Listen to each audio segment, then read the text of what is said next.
Seguimos en Conexión B, análisis, entrevista. Es hora de ir al campo innovador con el ingeniero Francisco Javier Ugalde Acosta, investigador del INIFAP, del campo experimental Cotaxta. Paco, adelante, buenas tardes.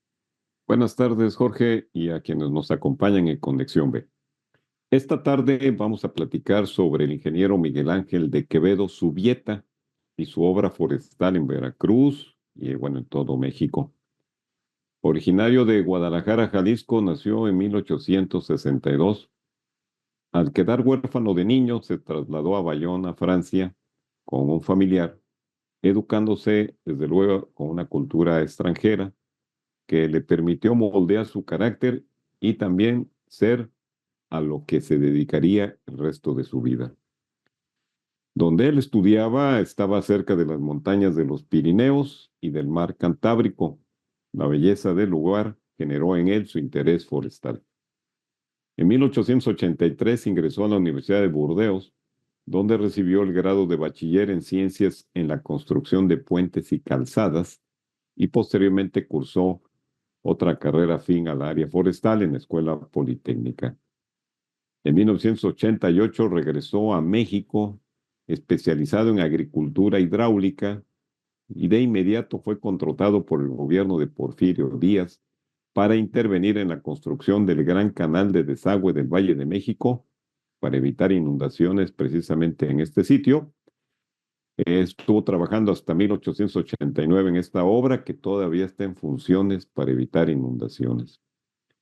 Entre 1890 y 1893, Miguel Ángel de Quevedo trabajó como director de obras portuarias en Veracruz, donde mitigó con la reforestación el impacto de las tormentas de arena que dificultaban la construcción de un gran dique a la entrada de la bahía. Fue jefe del Departamento Forestal de la Secretaría de Agricultura, donde gestionó sus proyectos en la época del presidente de la República, Porfirio Díaz, y después en el mandato de Venustiano Carranza. Ahí hizo un gran proyecto que se puede considerar el primer parque nacional, el cual conocemos como el Desierto de los Leones. En 1917 ocurrió este suceso. En 1901, una de sus primeras acciones fue donar una hectárea de su rancho Panzacola para fundar el primer gran vivero forestal de México, conocido como los viveros de Coyoacán, a partir de 1907. En ese periodo, en 1902, junto con José Vasconcelos, creador de la Secretaría de Educación Pública, implementaron un festejo del Día del Árbol en México. Los viveros de Coyoacán fueron declarados Parque Nacional en la Ciudad de México en 1938. Aquí hay algo muy importante que quiero comentarles. En los viveros de Coyoacán estaban desde 1958 el Instituto Nacional de Investigaciones Forestales hasta antes de fusionarse con las áreas agrícola y pecuaria para convertirse actualmente en las oficinas centrales del INIFAP desde 1985. Supongo que nadie sabía esto, y esta es nuestra gran admiración y compromiso que tenemos con el ingeniero Miguel Ángel de Quevedo en su trayectoria ejemplar, Jorge.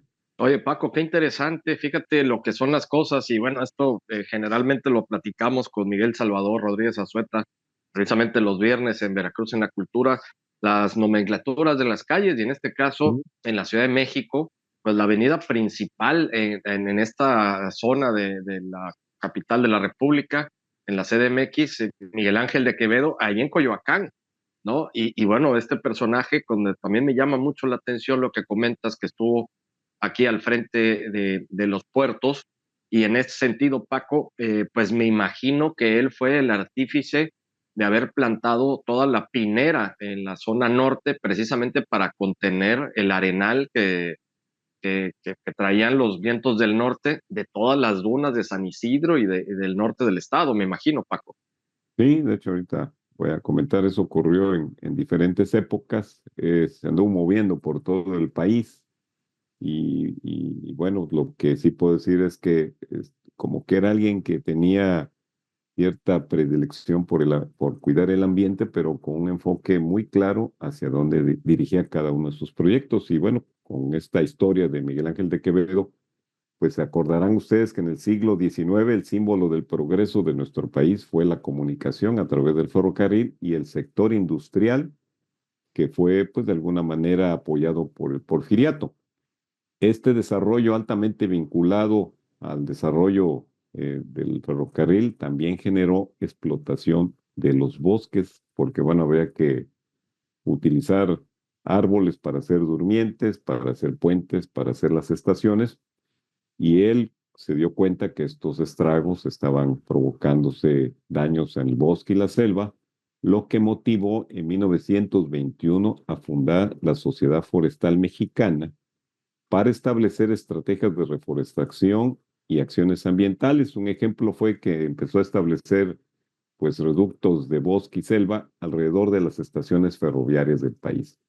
Y en ese entonces la Sociedad Forestal Mexicana, que fue el organismo que reconoció que el país necesitaba cuidar sus áreas arboladas, fue tan importante esta acción de esta sociedad que también hizo una revista donde se publicaba desde 1922 hasta 1978, que se canceló esta revista, todo lo que se hacía en el país en ámbito forestal. Y también este es el precursor del Instituto Nacional de Investigaciones Forestales, que después se convierte en el INIFAP.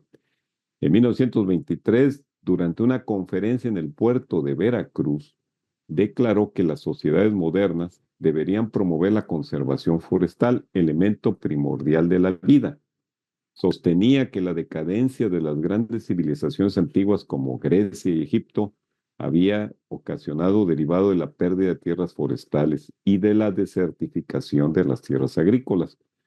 Como una hipótesis que ronda en estas nuevas investigaciones para nuestro país, mencionan que en el caso de la caída del Imperio Maya, se cree que las frecuentes sequías porque las que sucedió durante este periodo de esta cultura fue por el excesivo, pues tirar tantos árboles para preparar el material para sus pirámides y esto generó escasez de lluvias y alimentos. Bueno, por ello, una de las primeras acciones de Miguel Ángel de Quevedo fue abogar por la aprobación de leyes que regularan el aprovechamiento de los bosques. Y en 1926 logró que el presidente Plutarco Elías Calles promulgara la primera ley forestal en México, que integraba además la generación de empleos de las comunidades para proceder a su reforestación. Otra anécdota de la vida es que aquí en el puerto de Veracruz se establecieron un lugar llamado La Forestal, ubicado en la Laguna de los Cocos, que creo que ahí hay una gasolinería, donde se hacían experimentos de adaptación de las semillas que él trajo de otras regiones del mundo. Ahí trabajaba, su personal era de ascendencia china, y ahí se producían todos los árboles para reforestar lo que tú decías, los médanos de la playa norte de Veracruz, que en la temporada de nortes cubrían con arena gran parte de la ciudad, por lo que mediante la plantación en gran escala de casuarinas de las especies Equisetifolia y Cunihamiana, importadas de Australia, contribuyó a estabilizar la arena y el avance de dunas que pues en la actualidad todavía vemos por ahí unos reductos de casuarinas promovidas por su iniciativa. También reforestó la alameda conocida como la Avenida Salvador Díaz Mirón en Veracruz y la vialidad de circunvalación que lleva su nombre fue sembrada con casuarinas o pinos como las que conocemos. El ingeniero Quevedo fue un hombre que a través de sus ideas y acciones inspiró a la protección de los bosques del país, motivado solo por el beneficio que produciría a la patria, lo que lo convirtió en el apóstol del árbol. Falleció en 1946 a la edad de 73 años en su casa en la Ciudad de México y como un dato adicional, su esposa María Dolfina de la Luz era veracruzana.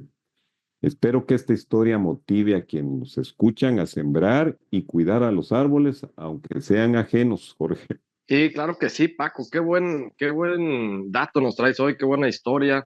Y realmente sí me sorprende, te soy franco. Yo no sabía, pues en sí, cuál era la relevancia de este personaje, Miguel Ángel de Quevedo. Escuchas cómo se llama la calle, efectivamente, Circunvalación, se llama Miguel Ángel de Quevedo, la que te comentaba en la Ciudad de México, la principal avenida en Coyoacán. Pero bueno, escuchando toda esta historia, qué gran legado y qué gran aportación a la humanidad, porque es a la humanidad y sobre todo a los mexicanos trajo Miguel Ángel de Quevedo en todo sentido, Paco, ¿eh? Qué buena historia.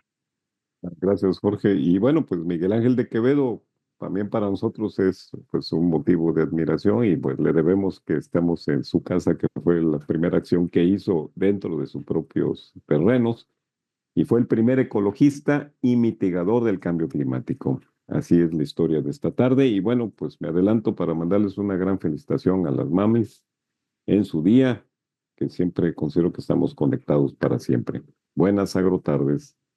Igualmente, muchas gracias al ingeniero Francisco Javier Ugalde Acosta, investigador del INIFAP del campo experimental Cotlaxtla en el campo innovador. Con esto llegamos al final del programa de hoy. Muchísimas gracias a todos ustedes por su atención.